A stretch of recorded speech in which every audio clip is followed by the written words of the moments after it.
Welcome to Peri Pause, the podcast, where midlife women get real answers about their bodies, their health, and what's actually changing. Because every woman deserves this conversation. Welcome back to Peri Pause, the podcast. I'm Kristen, a nurse practitioner here at Peri Pause, and today's episode is a special one. We are wrapping up our nurse practitioner series and transitioning into something new, our founder series. And there's no better place to start than with the person who built all of this. So today I am sitting with our founder, Jamie Gallagher, to talk about her journey into nursing, what led her to become a nurse practitioner, and ultimately how her own experience with perimenopause revealed what she now believes is one of the biggest gaps in healthcare. We're also going to talk about what makes the care we provide different, what she finds most meaningful in both patient care and building the business, and where she sees the future of midlife women's health going. Jamie, I'm so excited to have this conversation with you. I'm so excited too. Thanks for sitting in the seat. Little switcheroo here. Yes, it's exciting. Excited to hear from you. So starting out, just take us back to the beginning. What led you into nursing? I would say what led me to nursing was early on, I was fascinated by science, the human body. I remember being in 7th grade in Wilkes County. Yeah, that's a blast from the past. Specifically, and I was thinking about how to answer this question. I had a science teacher. Her name was, I believe, Alyssa Eller. And when we went to the human body in our science class, I was fascinated by it. My mom at the time was going to nursing school as well. Okay. So I think when I look back, I'm like, that must have been something that was impactful for me. I had a love for how the body works, and she was going through nursing school, and she had her books out, and we would talk about things. I remember her taking me to some of her classes. So going through high school, again, still loving biology, loving anatomy, I thought, I think I want to be a biology and anatomy teacher. I went to North Carolina State for a year and then was just like, you know what, I don't want a degree. I want a career. I want a profession. So I transferred to University of North Carolina at Wilmington and decided to become a registered nurse, worked in critical care for well over a decade. So that was kind of where nursing started for me. Yeah. Well, I know critical care background. I'd love to hear more about how that shaped what you do. But so what got you into, or what made you interested in becoming a nurse practitioner to take that next step? Yes. So back up to late high school, early college again, I was thinking about this as well, like, where did I first learn what a nurse practitioner was? And there was I was sick, sore throat, whatever. And I went to my doctor's office, and the woman who treated me was a nurse practitioner. And she told me, my name is, I wish I could remember her name, and I'm a nurse practitioner. And I specifically said, what is that? Because I was still, at that point, I had nursing in the back of my brain, but I was still, I had not yet transferred to UNC Wilmington. And she told me what it was. And I remember at that time, I was like, I can do that. And then I put it away for years. Working in critical care at New Hanover in Wilmington, we had such a fantastic team and constantly always on alert, always waiting for the next physiologic change in the patient, negative or positive, on it. And I learned so much from the physicians, the residents, the PAs, the nurse practitioners that worked in the hospital. We were such a good team. And again, at that point, I was like, I think I want to go beyond bedside care and start influencing the decisions in healthcare to directly impact patients. So that's when I applied to UNC Wilmington's master's program, loved that, got a fantastic education. And then fast forward later, when our family was stationed in Germany, I decided I had the time and the desire to go back and get my Doctor of Nursing practice, which is an additional layer of leadership, organization, systems management. Got that through UNCW as well, and felt and feel very prepared to do what we're doing today. Yeah, awesome. Yeah. So you've worked in a lot of different areas of healthcare. Yes. What were you noticing over time that led you to question how care was being delivered? So we'll just stick with the nurse practitioner side of things. I loved critical care. Confident in critical care then, still confident in how critical care is delivered today. Yeah. It's the time and the relationships and how the business side of healthcare kind of handcuffs us to how much time we can spend with the patient, how many complaints we can allow a patient to speak of. If it's more than 3, you need to pick 3 topics to talk today. That's like removing the humanity out of that. To check off care gaps, to meet metrics, to be valued on production, that is a very business part of it. And it can be fulfilling, but it's not fulfilling unless that relationship or that interaction that you have with that patient across from you is top notch. Who cares about the gaps, the metrics, the production when it is the patient sitting across from you needing that care and you having the ability to deliver it the way you want to deliver it? Yeah. I know it's difficult for the patient side and the provider side because you want to do more. But tell me more about, was there a moment that made you feel like that wasn't aligning with the type of provider that you wanted to be? Yes.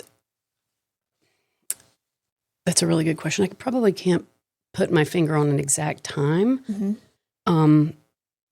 because I felt like I was able to do both moderately well. Yeah. But what that did was take time away from my home life because I would be fully present with the patient in the room rather than my face down in the computer. And if I ever was in a face down in a computer, if they're a patient that remembers that, I'm so sorry.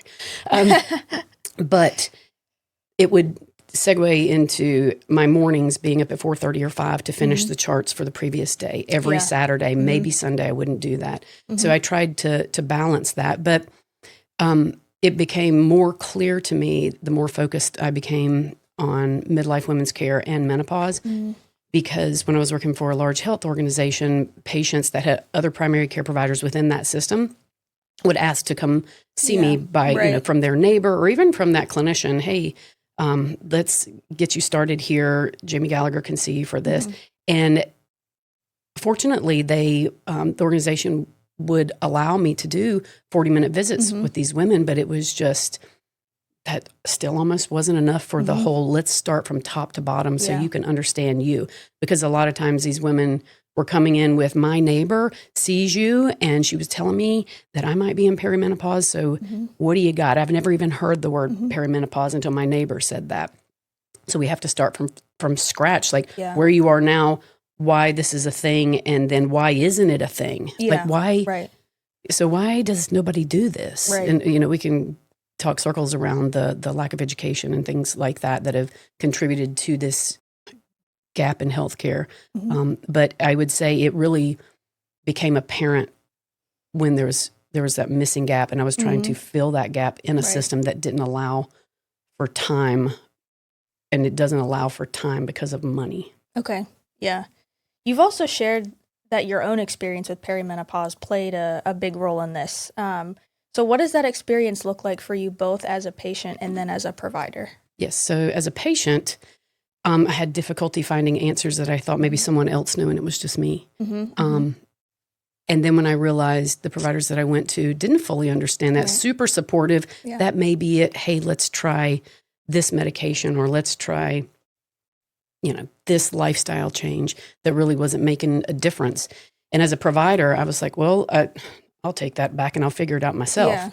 So going through and literally doing research, and I mean doing research, and finding evidence scattered all over and not in one place. Yeah.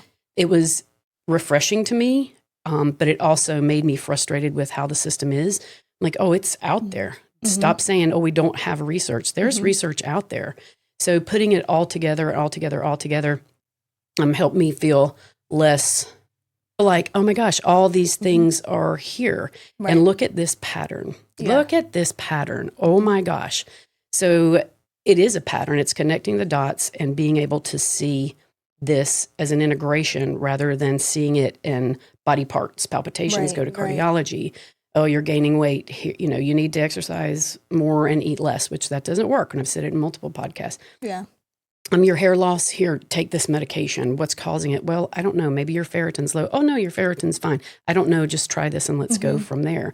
So again, I stand by the fact that clinicians are well-intended and we know what we know, but at some point we stop here, and that's when another specialty, subspecialty, or even another clinician can come in. Yeah, I know that you experience it as well, and a lot of women that we work with too, they'll say they just have been around all the specialties because it shows up all over the body. Yeah. Was there anything specific missing in the care that you received that made you want to, dig deeper? Yeah, absolutely. It was the fragmented part of it. Yeah.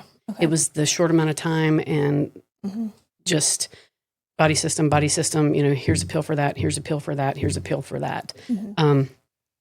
So the desire to change it came when I wanted to understand. I didn't understand. And when I did understand, it became my mission to every woman, every partner of every woman needs to understand what is occurring that is physiologic, that is not intentional. It just is, and some women have worse symptoms than others. And what point did you realize that this wasn't just your experience, that this is a much bigger issue that is affecting women everywhere? Yes. I did that retrospectively. So when I began having similar symptoms, trying to function every day as a clinician, a military spouse, mom of 4, trying to keep up with exercise. You said that in your podcast, being a healthy human is a full-time job. Damn finite. It is, yeah. So when I looked back, I had the opportunity to work at a women's health clinic. My family and I were stationed in Germany for a few years. And when we moved back, I was just covering as needed for a large health organization. Then I finally said, hey, can I land somewhere? And this opportunity came up.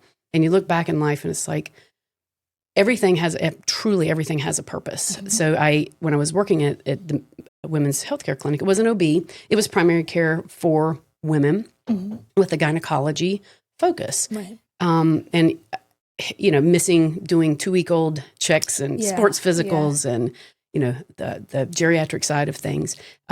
I learned so much in that setting, not only from the colleagues that I worked with there, but from those women. And I didn't know what I learned until a year or so later when I was, all these women's stories kept coming back to me. And, we were treating the same way we had treated for, the couple of decades before, just kind of, fix this symptom, fix that symptom, rather than, dialing back and going, wait, let's look at this from a whole woman lens.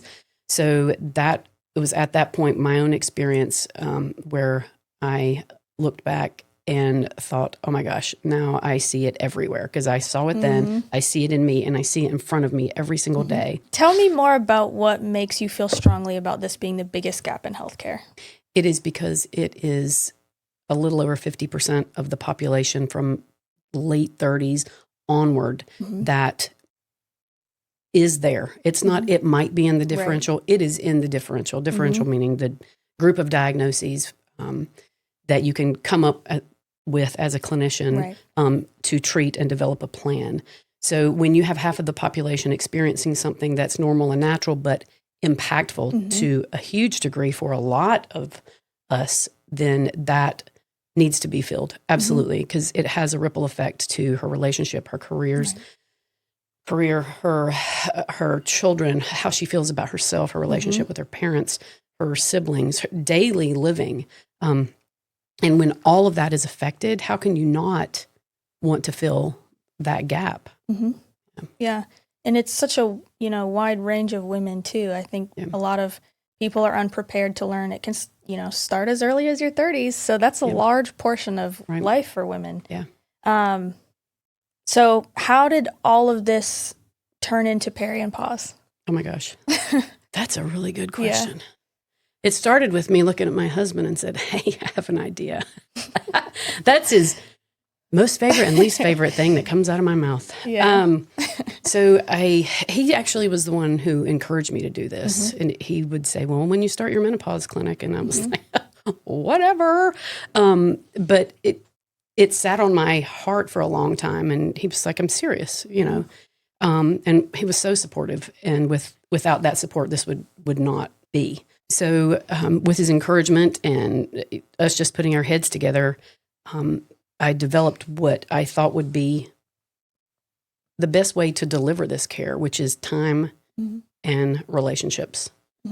And I don't know what else that would, what else would it take to have a really good practice by spending time and fully empowering your patients, midlife women, and making it a very welcoming space where women come in and just when the door closes behind them, they just feel like, oh my goodness, someone is caring for me. Because we do all the forward carrying because that's what we do. We're mothers, we're sisters, we're daughters, we're friends. And where do we go, especially in midlife when we're trying to keep up that pace and things back here are starting to glitch, starting not to do well. So how do we put together a place that meets this need with evidence-based and evidence-informed treatment for the whole woman? And so that's how it kind of got started. And once that idea started rolling, I consulted a few close friends and a colleague of mine, and they were super supportive. And all of them said, well, get ready, it's going to blow up. And I was like, oh, sure, okay, we'll see. Started in a bedroom. And then, a month later, I'm like, we need a space. So here we are. Yeah. I remember working with you in family medicine when it was an idea. Yes. And thanks we for remembering talk that. about it here and there. And I remember telling you, let me know. Come back and give me a job when it is, not just an idea.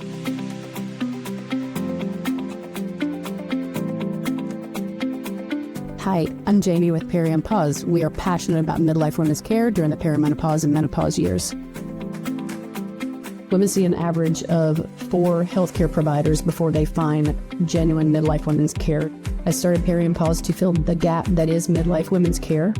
If you have felt a change in your body and you don't feel like yourself, you've sought care, felt dismissed, unheard, or told labs were normal, but you still feel like your concerns as a midlife woman haven't been addressed as thoroughly as you would like them to be or that you deserve, that is what Peri Pause was built for.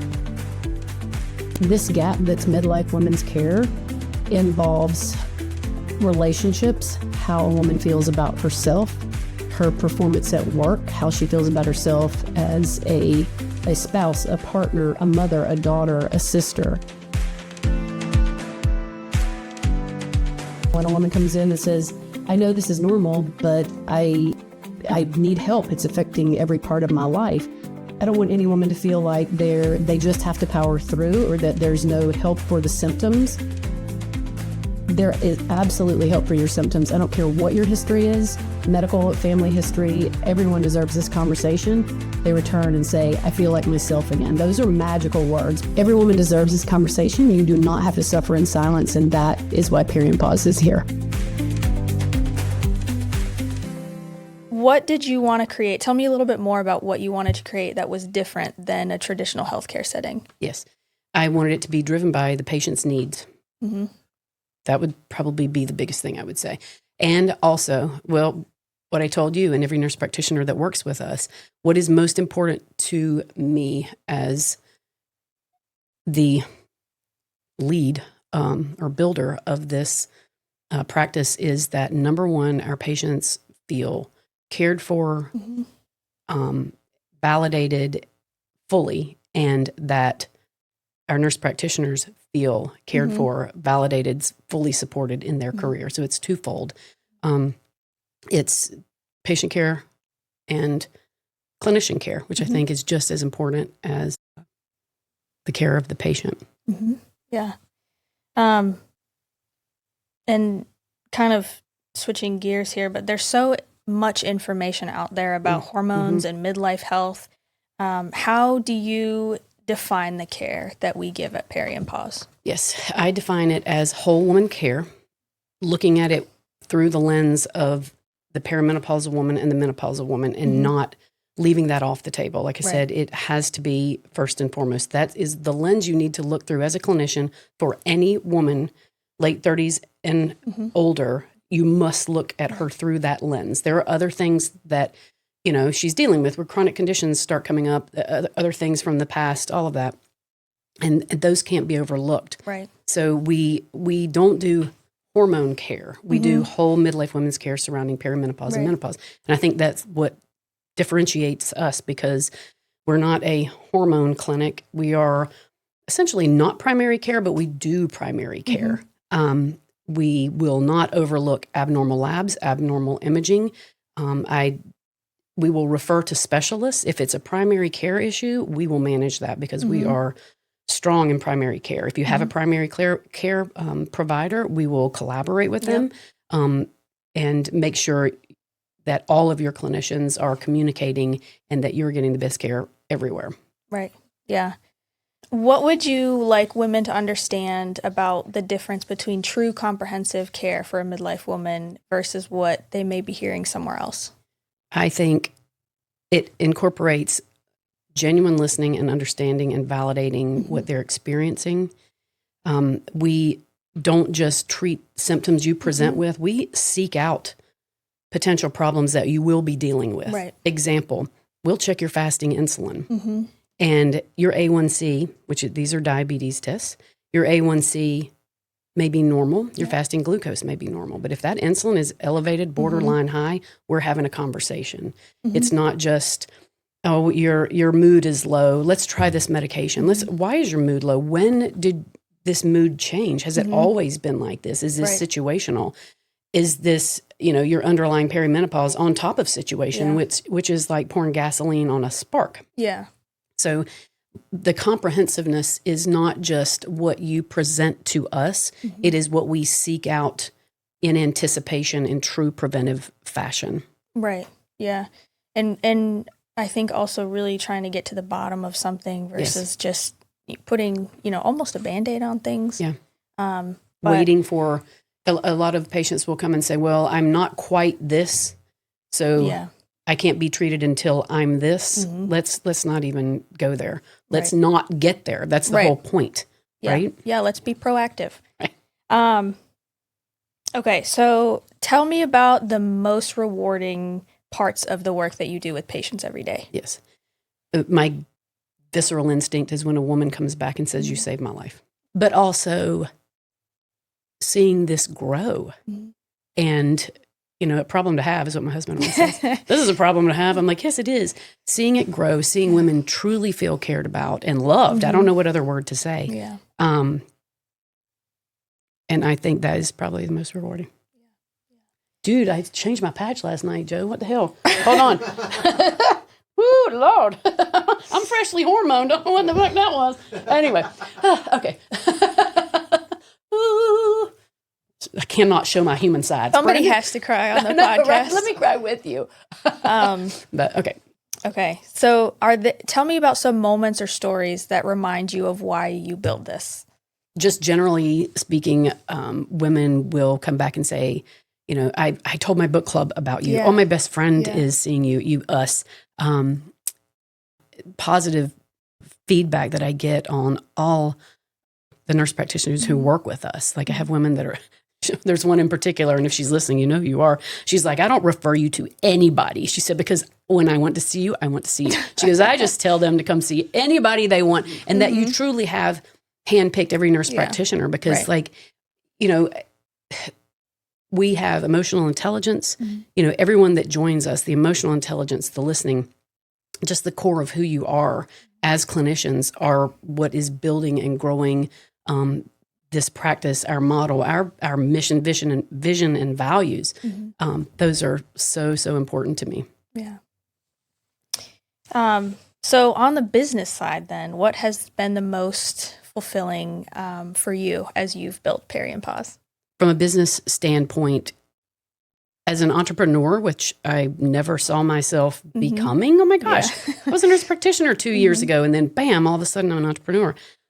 So from the business standpoint, is coming up with something that is driven by passion that you feel like you cannot not do before you die. Right. Like taking that, making a model, and going with what you feel in your soul is best, and getting feedback from patients and you guys and all of us building this together, it just lets me know that the business of it is serving its purpose, which is the biggest goal for me. Yeah. It's been very exciting to be a part of. Thanks. What have you learned about yourself through this? Wow. Imposter syndrome is real, people. Yeah. I have learned that I can make a bigger impact. I used to pride myself on that one-on-one interaction in the room, and I absolutely still do. That's the core of everything I do. And I sit across from another woman and we share. There's not a woman sitting on an exam table and then me sitting on a little, rolly stool.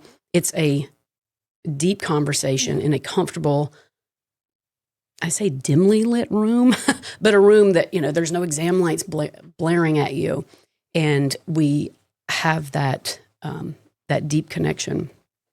Yeah, it's a much more comfortable situation than, being half naked on a table. Right, with and talking a piece of paper wrapped around you. Yeah, that's stuck up under here, and you're like, but I have a question. Do you test hormones? Right. Yes, we do, girl. Let's talk about the hormones first. I need you to understand the hormones and what testing shows us and what it doesn't, so we can make a fully informed decision and you feel like you are 100% a part of it, that I am not dictating to you or poo-pooing this or that. Yeah. It's we're one team, one fight. Yeah.